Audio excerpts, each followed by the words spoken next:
Hello. 6 years తర్వాత ఒక satisfactory Sankranti అండి నాకు. అంటే లాస్ట్ ఇయర్ కూడా చాలా పెద్ద హిట్ కానీ అనుకున్నంత సాటిస్ఫాక్షన్ లేదు డిస్ట్రిబ్యూటర్ సైడ్ నుంచి కానీ వీటి నుంచి కానీ. కొంచెం 100% ఒక సాటిస్ఫాక్షన్ ఉంటుంది కదా సినిమా హిట్ అయితే.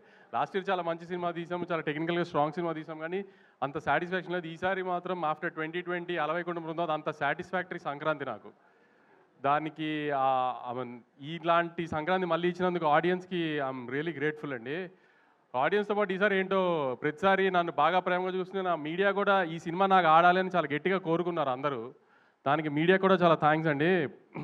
ఆ మీడియా అంతా ఒక్కొక్క స్టేజ్లో లాస్ట్ 6 monthsలో 2 సినిమాలు సరిగ్గా పర్ఫామ్ చేయనప్పుడు తర్వాత నుంచి ఇప్పుడు ప్రొడ్యూసర్ సర్కిల్లో కూడా ఇప్పుడు మా ఫ్రెండ్స్ కిల్లార్ సతీష్ గారు కానీ, సుప్రియ గారు కానీ, స్వప్నక్క కానీ, వెంకట్ బోయినపల్లి గారు, ఇలా మేము రెగ్యులర్గా తిరిగే వాళ్ళంతా, బాపీ బాయ్ అందరూ కూడా ఖచ్చితంగా నాకు ఈ సినిమా ఆడాలని అదే ఫీల్డ్లో కాంపిటేటివ్ ఫీల్డ్లో ఉన్నా కూడా చాలా గట్టిగా అనుకున్నారు అందరు ఈ సినిమా ఆడాలి ఖచ్చితంగా మాకని.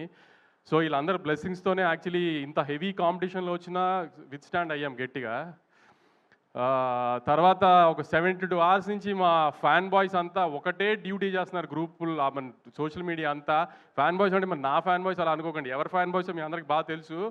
సో మా బాయ్స్ అందరికీ చాలా థ్యాంక్స్. అసలు 72 hours నుంచి కంటిన్యూస్గా డ్యూటీ చేస్తున్నారు. ఇంకొక 1 week 10 days ఇలానే సపోర్ట్ చేయండి. పెద్ద రెవెన్యూస్తో ఎండ్ అవ్వాలి.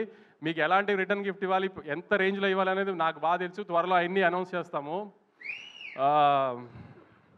తర్వాత మా డిస్ట్రిబ్యూటర్లు ఇప్పుడు రాజాసాబ్ లాగా మనశంకర్ వరప్రసాద్ గారు, చిరంజీవి గారు అలాంటి పెద్ద సినిమాలు వస్తున్నా కూడా, శిరీష్ అన్న అయినా, వైజాగ్ వీరనాయుడు గారు అయినా, భాస్కర్ రెడ్డి అని, నెల్లూరు భాస్కర్ రెడ్డి గారు, వెంకట్, కృష్ణా జిల్లా డిస్ట్రిబ్యూటర్స్ కానీ, ఓవర్సీస్లో సంజయ్ కానీ, అందరూ 2 పెద్ద సినిమాలు వస్తున్నా కూడా, నేను ఒక మిడ్ రేంజ్ సినిమాతో వస్తున్నా కూడా స్ట్రాంగ్గా థియేటర్స్ ఆ పెద్ద సినిమాలతో పాటు ఈక్వల్గా హోల్డ్ చేసి నాకు బాగా సపోర్ట్ చేసి నన్ను నమ్మి మిడ్ రేంజ్ సినిమాతో వస్తున్నా కూడా రాయలసీమలో ఇప్పుడు కుమార్ కానీ, శివ కానీ, వరదారెడ్డి కానీ, సురేష్ అని అన్ని చోట్ల స్ట్రాంగ్ థియేటర్స్తో హోల్డ్ చేసి మననే కొంచెం మంచి రెవెన్యూలు కనబడుతున్నాయండి 2 daysలోనే.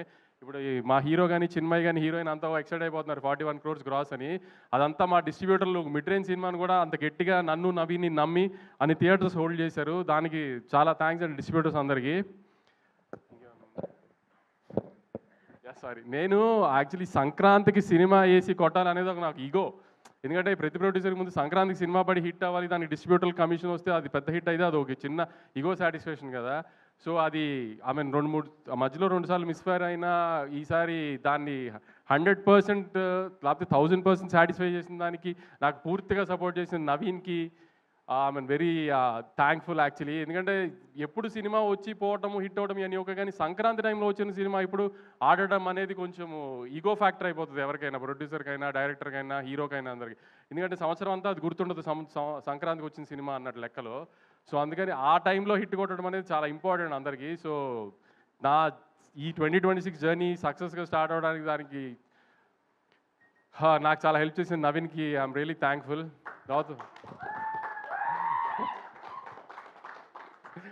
తర్వాత మా మీనాక్షి లాస్ట్ ఇయర్ సంక్రాంతికి వస్తున్నాం రిలీజ్ అయింది. దాని తర్వాత నుంచి ఈ సినిమాలో పెట్టినప్పటి నుంచి నవీన్ తన మూడు ప్రకారం ఆన్ అండ్ ఆఫ్లో షూటింగ్ చేస్తాడు. నువ్వు ఏ సినిమా ఒప్పుకోవద్దు, ఎందుకంటే సడన్గా డేట్లు అడిగితే మళ్ళీ ఇబ్బంది అవుతుంది అని ఆపి తని పాపం ఏం సినిమా చేయనివ్వకుండా ఖచ్చితంగా సంక్రాంతికి హిట్ ఇస్తాం, నువ్వు టెన్షన్ పడకు, నువ్వు ఏం సినిమా రిలీజ్ లేదని టెన్షన్ పడకని. నువ్వు నాకు 1 year అంతా రిలీజ్ లేదు, ఇది రిలీజ్ తినేసేది బుర్ర నన్ను వెంకిని. కానీ అలానే ముందు ఈ సినిమాని అదే 12:30 చెప్పాను, అమ్మ తల్లి నీకోసం సినిమా లేకపోతే మా బుర్ర తినేస్తావు, సంవత్సరం అంతా రిలీజ్ లేదు ఇది అది అని. Now you హ్యాపీనో.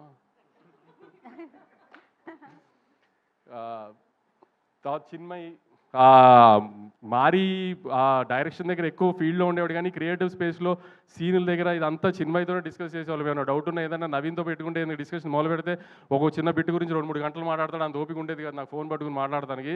అందుకని చిన్మయ్తో డిస్కస్ చేయాలి. చిన్మయ్ చిన్న చిన్న డౌట్లు ఉన్నా చిన్మయ్కి చెప్పి ఇది ఎడిటింగ్ కానీ లేకపోతే సీన్లో ఇది యాడ్ చేయడం కానీ ఇదే అది అని.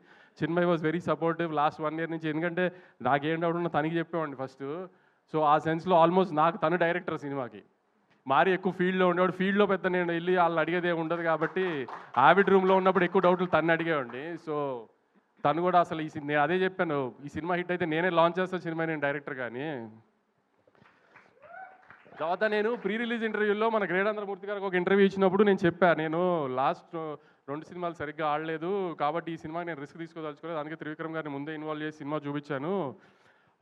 త్రివిక్రమ్ గారు చాలా కాన్ఫిడెంట్గా సినిమా బాగుందని చెప్పారు. ఇది అంటే అవునా త్రివిక్రమ్ గారు స్టాంప్ పడిపోయిందా అని ఆయన స్టైల్లో ఏదో కాంట్రవర్సీ లాగడానికి ట్రై చేశారు. త్రివిక్రమ్ గారు సినిమా చూశారు బాగుంది అని చెప్పారని నేను చెప్పిన తర్వాత త్రివిక్రమ్ గారు స్టాంప్ వేస్తే ఎలాంటి రిజల్ట్ ఉంటుందో చూశారు కదా ఇప్పుడు. సో మూర్తి గారు దాన్ని అడిగింది సెన్స్ వేరే సెన్స్లో అడిగారులే, కానీ నేను అంత కాన్ఫిడెంట్గా చెప్పాను. అందుకే త్రివిక్రమ్ గారు చూసింది చిన్న మేము అనుకున్నాయని చూసి త్రివిక్రమ్ గారికి లేదు ఖచ్చితంగా ప్రాబ్లం ఏం లేదు అనుకున్నాము అని చెప్పింది. అందుకే త్రివిక్రమ్ గారు స్టాంప్ వేస్తే నాకు అంత ధైర్యం సినిమా మీద. ఇదంతా జరిగిన తర్వాత కూడా యాక్చువల్లీ నేను ఆన్ ఫేస్ మాట్లాడేస్తాను కాన్ఫిడెంట్గా, ఇది ధైర్యంగా ఏదైనా ఓపెన్ ఎంత ఎన్ని ఉన్నా కూడా 12th 13th మాత్రం చాలా భయపడ్డాను నేను. ఎందుకంటే ఎప్పుడు 2 బ్యాక్ టు బ్యాక్ ఫెయిల్యూర్స్ చూడలేదు వచ్చిన 10 yearsలో. సో 12th 13th మాత్రం నిజంగా నాకైతే అసలు మనిషిలా లేను. అసలు అంత స్ట్రెస్లో నన్ను అంత స్ట్రెస్లో చూసి మా బాబాయ్ భయపడిపోయారు. అసలు ఏంటి ఎందుకు ఇంత స్ట్రెస్ పడుతుంది, సినిమా హిట్ ఫ్లాప్ ఏమైంది, ఇది కాకపోతే ఇంకోటి దానికంత ఎందుకు అంత అని. కానీ అసలు దాంట్లో మాత్రం మా బాబాయ్ ఆ 2-3 రోజులు నాతోనే అసలు నేను ఇష్టం వచ్చినట్టు ధైర్యంగా మాడతాను ఇది అంటారు కదా, వెనకాల ఆయన ఉన్నారనే ధైర్యంగా మాడతాయి, ఏమన్నా అయినా ఆయన ఉన్నారో చూసుకుంటారు అని. సో మీరు అందరూ అనుకుంటారు ఏదో సినిమా రిజల్ట్ హిట్ ఫ్లాప్, కానీ కొంతమందికి మాత్రం అది కొంచెం గట్టిగా తగులుతుంది హిట్ ఫ్లాప్లు. అలాంటి దానికే కొంచెం ఎక్కువ స్ట్రెస్ అవుతాం.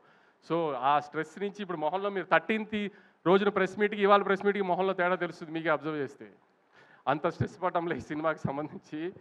తర్వాత సుధీర్ అని నాకు ఈ ఫీల్డ్లో బాగా హెల్ప్ చేసి ఒక మనిషి ఉన్నాడు. ఏంటి అనేది అంత డీటెయిల్స్ చెప్పలేను, కానీ లాస్ట్ 10 years నుంచి నా వెనకాల నుంచి ఉన్నాడు. నేను ఏం చేసినా ఎలా చేసినా నాకు బ్యాక్ ఎండ్ అలా నుంచి ఉన్నాడు, బాగా సపోర్ట్ చేశాడు. అవుట్ ఆఫ్ ది వే వెళ్ళిపోతుంది ప్రతిసారి నాకు.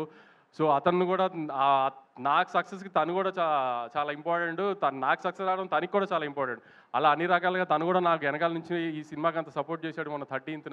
Thank you Sudheer, thank you very much. తర్వాత మా రామ్ గారు నా పార్ట్నరు, మా ఇన్వెస్టరు, ఆయన కూడా హిట్లు వచ్చినప్పుడు కాదు వంశీ, ఫ్లాప్లో వచ్చినప్పుడే అదేం ప్రాబ్లం ఉండదులే, నేను వెనకాలే ఉన్నానని ధైర్యంగా ఉండి నాకు అందరికి సపోర్ట్ చేశారు వీళ్ళంతా. మా రామ్ గారికి చాలా థ్యాంక్స్.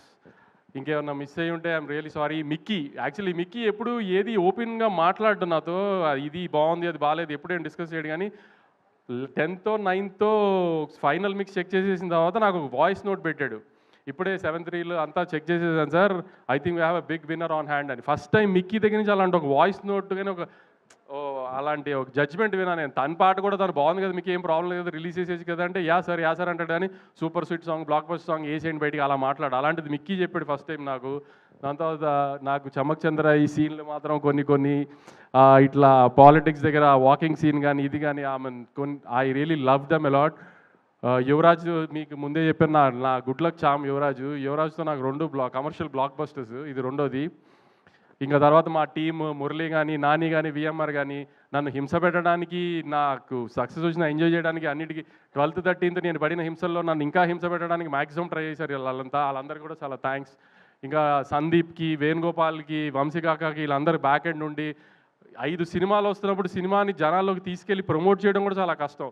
అలాంటి టైంలో కూడా వీళ్ళందరూ కొంచెం డే అండ్ నైట్ ఉండి సినిమాని జనాల్లోకి మ్యాక్సిమం తీసుకెళ్ళడానికి ట్రై చేసాం. ఎందుకంటే ఆల్రెడీ ఒక పెద్ద సినిమా మార్కెట్లో హెవీగా వెళ్ళిపోయిన తర్వాత వచ్చి ఒక మిడ్ రేంజ్ సినిమాని కూడా జనాల్లోకి తీసుకెళ్ళి జనాలకి ఆ సినిమా వచ్చింది అది బాగుంది అని తెలిసేటట్టు చేసి దానికి టికెట్లు కొనాలి అంటే ఆ సినిమా టాక్తో పాటు దాన్ని జనాల్లోకి తీసుకెళ్ళడం ఎంత ఇంపార్టెంటో దానికి మా ముగ్గురు డిజిటల్ మీడియా కానీ, సందీప్ కానీ, పిఆర్ వేణుగోపాల్ గారు కానీ, వంశీకాక కానీ చాలా ఎఫర్ట్ పెట్టారు. చాలా థ్యాంక్స్ అండి అందరికీ. ఫైనల్గా ఆడియన్స్కి నాకు ఆఫ్టర్ 6 years ఒక proper Sankranti commercial block buster ఇచ్చిన థ్యాంక్స్ అండి. ఈ సపోర్ట్ అంతా ఇలానే ఉంచి నెక్స్ట్ 2 weeks కూడా సినిమా చూసి మంచి లాంగ్ రన్ ఇచ్చి ఇంకా పెద్ద హిట్ చేయాలని కోరుకుంటున్నాను. థ్యాంక్స్ అండి. Thank you so much Vamshi గారు. మీరు ఎప్పుడు ఇలానే మాట్లాడాలని కోరుకుంటూ ఉన్నాను అనమాట. సో ఇంతే ఆనందంగా ఉండాలని మనస్ఫూర్తిగా కోరుకుంటున్నాం. అండ్ సో ఆల్రెడీ నేను ఒక